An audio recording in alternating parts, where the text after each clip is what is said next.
मैं जवानी में ही बेवा हो गई। इस भरी दुनिया में मेरा कोई भी नहीं था। मेरी 2 बेटियां और 1 बेटा था। मेरे माँ बाप दोनों ही मेरी शादी के बाद ये दुनिया छोड़कर चले गए। मेरा एक देवर था। जब औरत के सर पर खामद का साया ना हो तो दुनिया तरह तरह की बातें बनाती है। लोगों ने मेरे और देवर के बारे में तरह तरह की बातें बनानी शुरू कर दी कि मेरे और देवर के बीच नाजायज़ मरासिम हैं। ये बातें मेरे लिए नाकाबिले बर्दाश्त थीं। मैंने सोचा भी ना था कि जब शोहर का साया सर से उठ जाए तो लोग ऐसी घटिया तोहमतें लगाएंगे। चाहे औरत कितनी भी शरीफ क्यों ना हो और शराफत का पैकर क्यों ना हो, हमारे मुआशरे में औरत का होना ही जुर्म है। लेकिन ये सब मैं सोच सकती थी, किसी के खिलाफ कुछ कर नहीं सकती थी। अब मेरी देवरानी को भी खुलकर मौका मिल गया था मेरे साथ दुश्मनी निकालने का। मेरे देवर ने आखिर एक दिन कह दिया कि अब मैं और ज़्यादा अपने ऊपर इल्ज़ाम बर्दाश्त नहीं कर सकता, लिहाजा इस मसले का यही हल है कि आपका निकाह करवा दिया जाए। मेरे पैरों तले से ज़मीन निकल गई, क्योंकि मैं जानती थी कि सुतेला बाप औरत की पहली औलाद को कभी बर्दाश्त नहीं करता। अगर मैं देवर से कहती कि मुझे शादी नहीं करनी तो मेरी ऊपर लगी तोहमतें दुनिया वालों को सच लगती। मैंने बहुत सोचा कि शायद इस मसले का कोई हल निकल आए, लेकिन दूर दूर तक की उम्मीद दिखाई नहीं दे रही थी। आखिर मैंने मोहल्ले की एक बूढ़ी औरत से मशवरा किया कि मुझे क्या करना चाहिए। देख बेटी, सर का साईं चला जाए तो लोग औरत का जीना हराम कर देते हैं। इस वक्त वाहिद हल यही है कि तू निकाह कर ले, वरना सारी उम्र तुझे और तेरी बेटी पर यही तोहमतें लगी रहेंगी। इस मुनाफिक मुआशरे में ऐसी औरत का कोई मुकाम नहीं जिसका कोई मर्द सरपरस्त ना हो। अगर तुम्हारा कोई भाई होता या माँ बाप जिंदा होते तो शायद तुम इतनी मजबूर ना होती। इस वक्त मुनासिब यही फैसला है कि तुम निकाह कर लो। वो बहुत गहरी आवाज में कह रही थी। खाला, मुझे सिर्फ अपनी बच्चियों की फिक्र है। क्या मेरा दूसरा शौहर इनको कबूल कर लेगा? क्या इनको अपने घर में जगह दे देगा? मुझे अपनी बेटियों की फिक्र खाए जा रही थी। तुम अपनी जगह बिल्कुल ठीक सोच रही हो बेटी। सुतेला बाप कभी सगा नहीं बन सकता, लेकिन ये भी तो हो सकता है ना कि वो अच्छा इंसान हो। अल्लाह से अच्छे की उम्मीद रखो, अल्लाह सब बेहतर करेगा। परेशान मत हो। अगर कोई परेशानी हो तो मुझे बताना, मुझसे जो हो सका मैं तुम्हारे लिए करूँगी। रज़िया खाला की बातों से मेरे दिल को बहुत तसल्ली हो गई और मैंने ना चाहते हुए भी निकाह के लिए हाँ कर दी। मेरे देवर ने एक रिश्ता देखकर मेरा निकाह कर दिया। शुरू में तो जावेद का रवैया मेरे और बच्चियों के साथ बहुत अच्छा रहा, लेकिन आहिस्ता आहिस्ता इसका असली चेहरा मेरे सामने आने लगा। वो काम से जी चुराने वाला इंसान था। जब दिल चाहता नौकरी कर लेता, दिल भर जाता तो छोड़ देता। ऐसा भला कब तक चलता? खर्चे और महंगाई दिन ब दिन बढ़ते जा रहे थे। जावेद से मेरे 3 बच्चे हो चुके थे, अब 2 नहीं 5 बच्चों की जिम्मेदारी थी मेरे कंधों पर। जावेद को बहुत समझाया, लेकिन वो हर दफा या तो झगड़ा शुरू कर देता या मारपीट करने लगता। हमारी जिंदगी जानवरों से भी बदतर होने लगी थी। मैंने तंग आकर किसी जाने वाली के घर में काम करना शुरू कर दिया। मैं नहीं चाहती थी जैसी मेरी जिंदगी है मेरे बच्चों की जिंदगी भी वैसी ही गुजरे। मैं इनको तालीम दिलवाकर अपने पैरों पर खड़ा करना चाहती थी। घर में 4 पैसे आने से हमारे हालात कुछ बेहतर होने लगे, लेकिन अभी शायद मेरी आजमाइशें ख़त्म नहीं हुई थी। जावेद को नशे की लत पड़ गई और उसने अब नशा पूरा करने के लिए मुझसे पैसों का मुतालबा शुरू कर दिया। मेरे बच्चों का तो मुश्किल गुजारा होता था, मैं उससे पैसे कहाँ से देती। अब आए दिन घर में झगड़ा होने लगा। जावेद घर की चीज़ें बेचने लगा, मैं रोकती तो गाली गलोच और मारपीट पर उतर आता। मेरी पहली 2 बेटियां जवानी की दहलीज चढ़ने लगीं। बड़ी बेटी ने एक दिन मुझे कहा, अम्मी मुझे स्कूल से उठा ले, मैं कपड़े सिलाई करना सीखूंगी और पार्ट टाइम ट्यूशन पढ़ लूँगी। मैं आपका हाथ बटाना चाहती हूँ। मैं सिलाई करूँगी तो घर में पैसे आएंगे, फिर हमारे हालात अच्छे हो जाएंगे और हम अपना घर ले लेंगे, क्योंकि यहाँ अब्बा आपको मारते हैं और मुझे बहुत बुरा लगता है। अपनी बेटी की बातें सुनकर मेरे दिल पर छुरियाँ चल गईं। इतनी छोटी उम्र में क्या क्या फिक्रें पाल रखी हैं मेरी बेटी ने। मैंने उसके माथे पर बोसा देकर कहा, अभी तुम्हारी पढ़ने की उम्र है, तुम ये बातें मत सोचो। लेकिन वो राजी नहीं हुई। मुझसे कहने लगी, अम्मी पढ़ाई करने के लिए भी ज़हनी सुकून चाहिए होता है। इस अजियत भरे माहौल में मुझसे पढ़ाई नहीं होती। लेकिन आप फिक्र मत करें, मैं पढ़ाई छोड़ूंगी नहीं, साथ ट्यूशन रख लूँगी। आप बस मुझे सिलाई मशीन ले दें। दीबा बाजी बहुत अच्छी सिलाई सिखाती हैं। वो तो सब कुछ जैसे पहले से सोचकर बैठी हुई थी। मैं समझ गई कि वो घर के माहौल से फरार चाहती है, इसलिए ज़्यादा इसरार नहीं किया। जिस घर में काम करती थी वो बेगम साहिबा बहुत एहसास करने वाली खातून थी। उन्होंने मुझे सिलाई मशीन दिलवा दी। थोड़े ही अरसे में मेरी बेटी ने सिलाई सीख ली, साथ मैट्रिक के इम्तिहान की तैयारी करने लगी।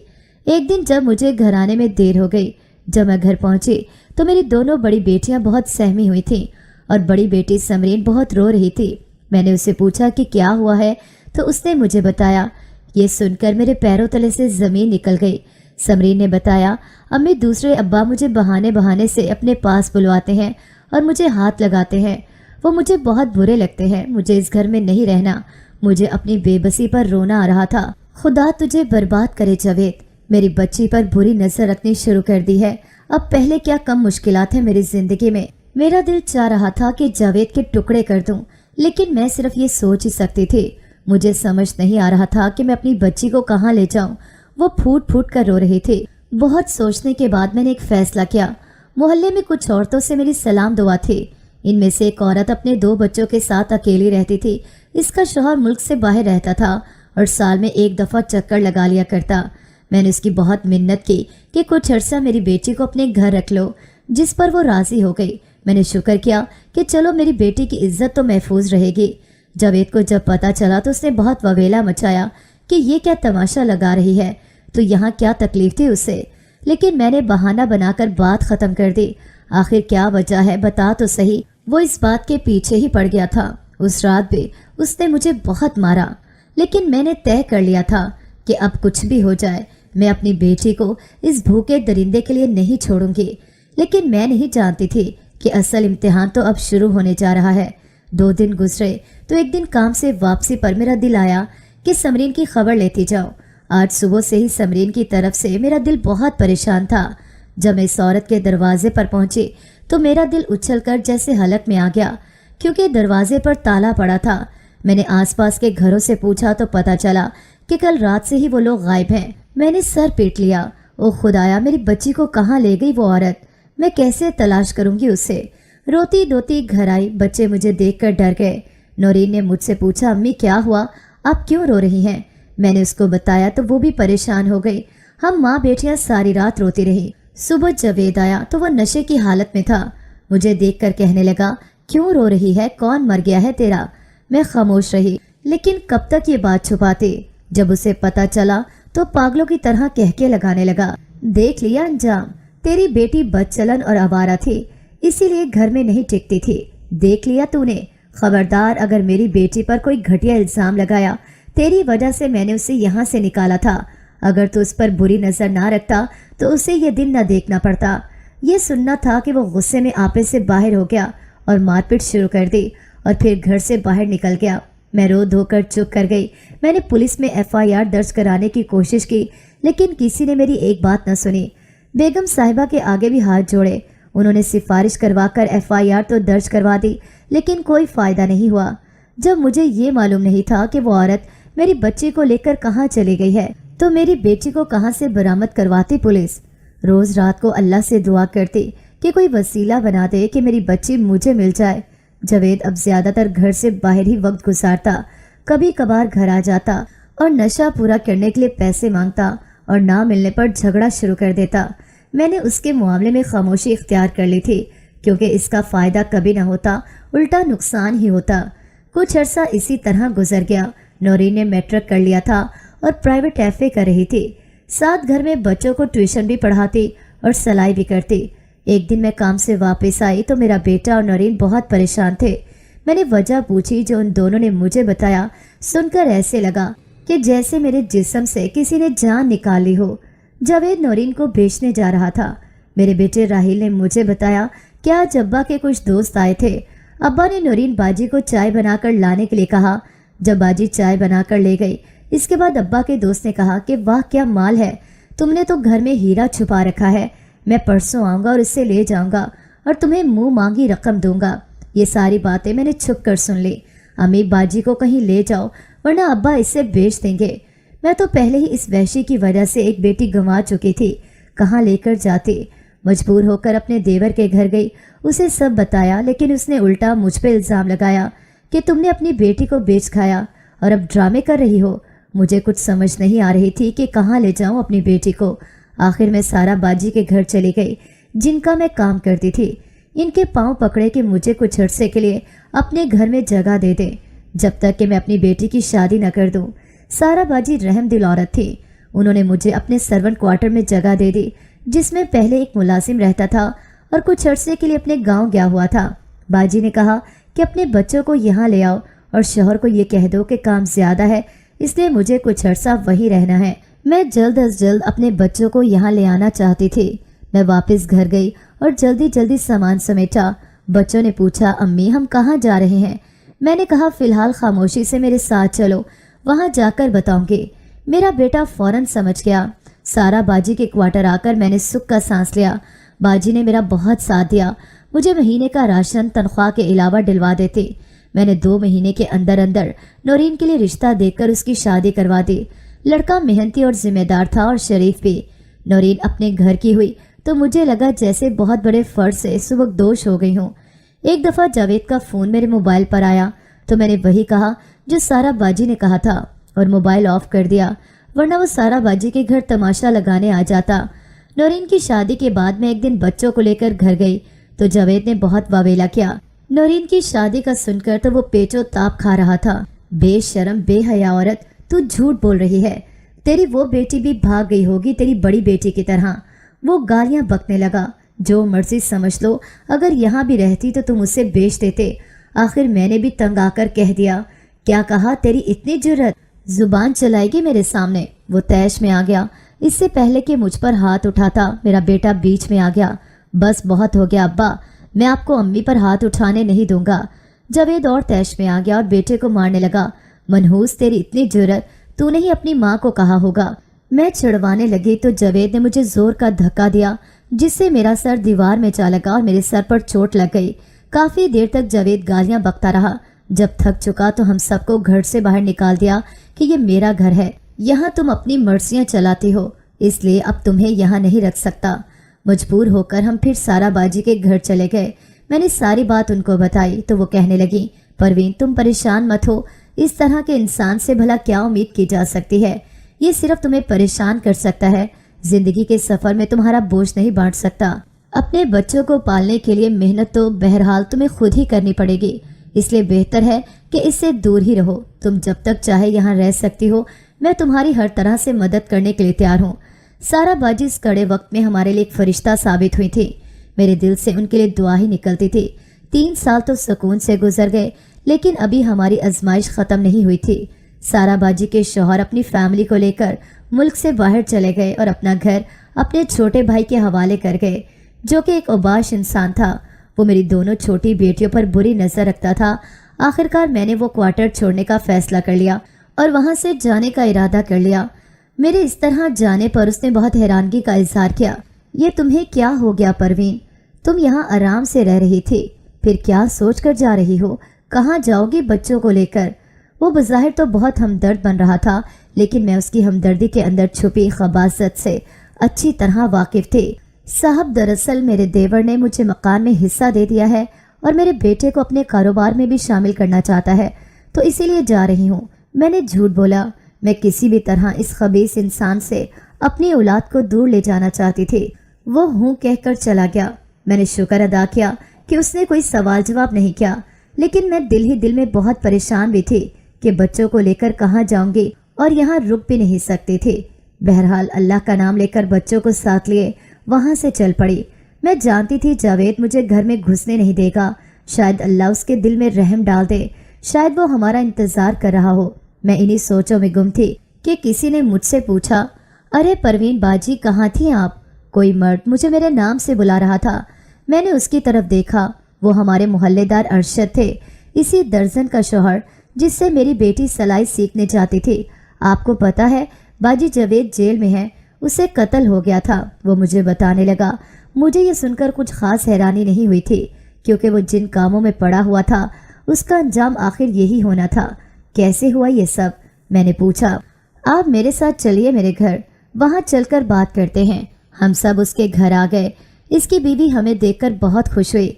बहन, आप तो जानती हैं कि जावेद नशे का आदी था, उसे जुए की लत लग गई थी और इसी खेल के दौरान जब उसका हरीफ जीत गया तो उसी बात पर झगड़ा हो गया और जावेद ने उसे मार डाला। उसे पुलिस पकड़ कर ले गई। हमने आपको बहुत तलाश किया, लेकिन किसी को नहीं पता था कि आप कहाँ चली गई हैं। अरशद सारे हालात हमें बता रहा था। फिर वो कमरे में गया और एक चाबी उठा लाया। लीजिए बहन, आपकी अमानत, आपके घर की चाबियाँ। उसने वो चाबियाँ मेरे हवाले करते हुए कहा, और मुझे समझ नहीं आ रहा था कि मैं अल्लाह का शुक्र कैसे अदा करूं। उसने मेरे बच्चों की छत मुझे किस तरह लौटाई थी। एक बात तो तुम्हें बताना ही भूल गई, इसकी बीवी दीबा बोली, पिछले साल समरीन हमें मिलने आई थी, वो बिल्कुल सही सलामत है। इस औरत ने उसे दुबई जाकर बेचना चाहा, लेकिन अल्लाह ने उसे बचा लिया। वो वहाँ से भाग गई। एक शरीफ खानदान ने उसे अपने घर में पनाह दे दी और उसे अपने साथ लंदन ले गए। वो पिछले साल तुम्हें तलाश करने आई, लेकिन किसी को पता नहीं था कि तुम कहाँ हो। ये सुनकर मेरे ऊपर शादी मर्ग वाली कैफियत तारी हो गई। मुझे समझ नहीं आ रहा था कि मैं इसके बच्चे जाने पर अल्लाह का शुक्र अदा करूं या उससे ना मिल सकने का अफसोस करूं। मेरी आंखों में आंसू रुक नहीं रहे थे। फिक्र मत करो परवीन, मैं समझ सकती हूँ तुम्हारी कैफियत। मुझे वो अपना नंबर दे गई है कि जब भी तुम मुझे मिलो तो तुम्हारी बात करवा दूं। अब तुम सिर्फ उसकी आवाज़ ही नहीं सुन सकती, बल्कि उसका चेहरा भी देख सकती हो। उसने अपना नया मोबाइल सेट दिखाया जिससे वीडियो कॉल हो सकती थी। मैं घर की चाबियां लेकर वापस आ गई और अल्लाह का शुक्र अदा किया कि मेरे बच्चों के सर पर अब दोबारा से छत थी।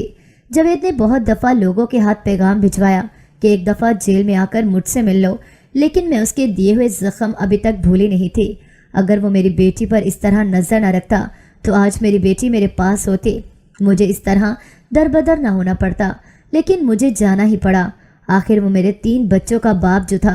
ना चाहते हुए भी मैं एक दिन मुलाकात के लिए जेल चली गई। परवीन, तुम आ गई। मुझे यकीन था कि तुम ज़रूर आओगी। मुझे माफ़ कर दो परवीन, मैंने तुम्हारे साथ बहुत बुरा किया है। अगर तुम मुझे माफ़ नहीं करोगी तो खुदा भी मुझे माफ़ नहीं करेगा। माफ़ कर दो परवीन।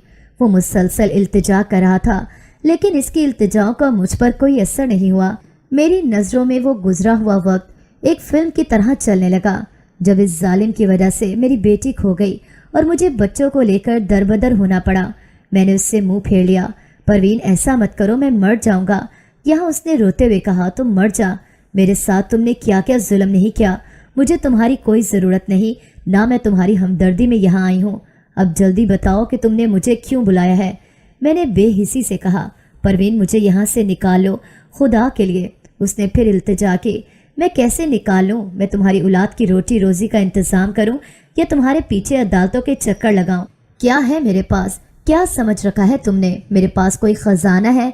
लोगों के घरों में काम करके तुम्हारे बच्चे पाल रही हूँ। क्या यही काफ़ी नहीं? और तुम कह रहे हो कि तुम्हें यहाँ से निकाल लूँ? कान खोल के सुन लो, ना मुझ में इतनी सकत है कि तुम्हारे पीछे अदालतों में जलील होती रहूं, और ना मेरे पास इतने पैसे हैं। मैंने इसको 2 टोक जवाब दे दिया, परवीन इतनी संगदिल ना बनो, मैं शौहर हूँ तुम्हारा, तुम कैसे मेरा साथ छोड़ सकती हो? वो जज्बाती होने लगा। अच्छा, आज तुम्हें याद आ गया कि मैं तुम्हारी बीवी हूँ और तुम मेरे शौहर। जब तुमने मुझे घर से धक्के देकर निकाल दिया था, उस वक्त तो तुम्हें ये याद नहीं आया कि मैं तुम्हारी बीवी हूँ और तुम मेरे शौहर हो। मुझसे कोई ऐसी उम्मीद मत रखना, यही सज़ा है तुम्हारी। यहाँ सड़ सड़ के मरते रहो। मैंने लापरवाही से कहा और वहाँ से फ़ौरन वापस जाने के लिए मुड़ी।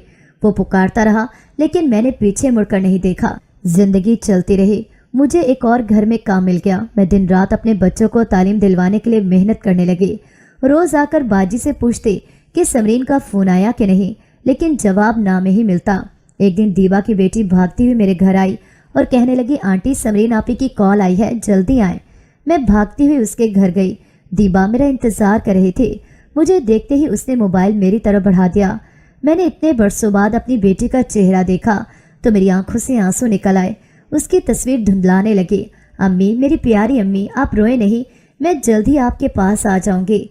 इसकी आवाज़ सुनकर मेरे दिल को जैसे तसल्ली हो गई। कब आओगी? जल्द आओगी ना? मैंने उससे पूछा। जी अम्मी, मैं जल्द ही आ जाऊंगी।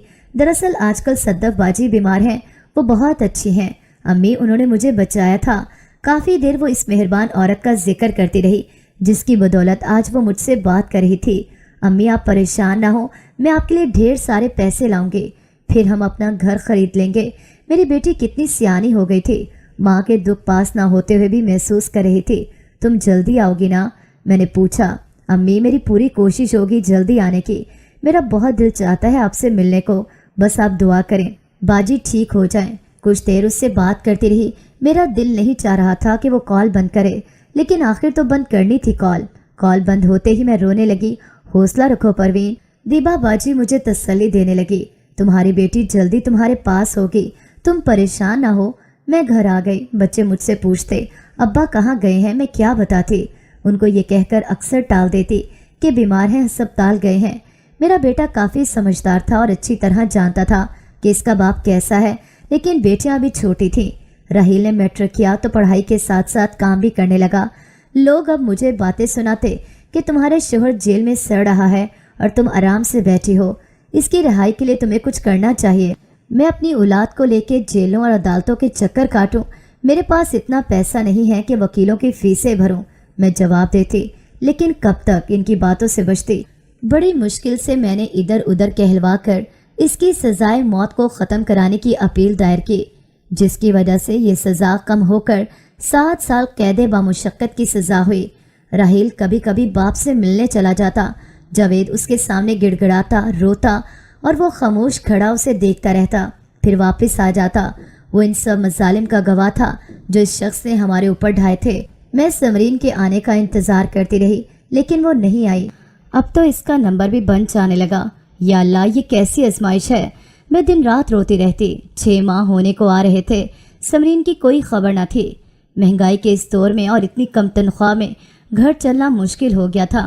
राहील इंटर करके एक जगह नौकरी करने लगा, लेकिन खर्चे दिन ब दिन बढ़ते ही जा रहे थे।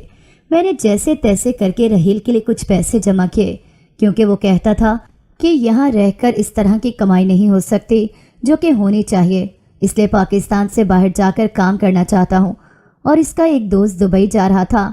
आखिर वो दिन भी आ गया जब राहील को रुखसत करना था। समरीन की जुदाई में मैं आदी हो गई थी और आज बेटा भी जा रहा था, लेकिन मैंने खुद को ये कहकर तसल्ली दी कि राहील जल्द ही वापस आ जाएगा और यहाँ तो समरीन वाला मसला नहीं है।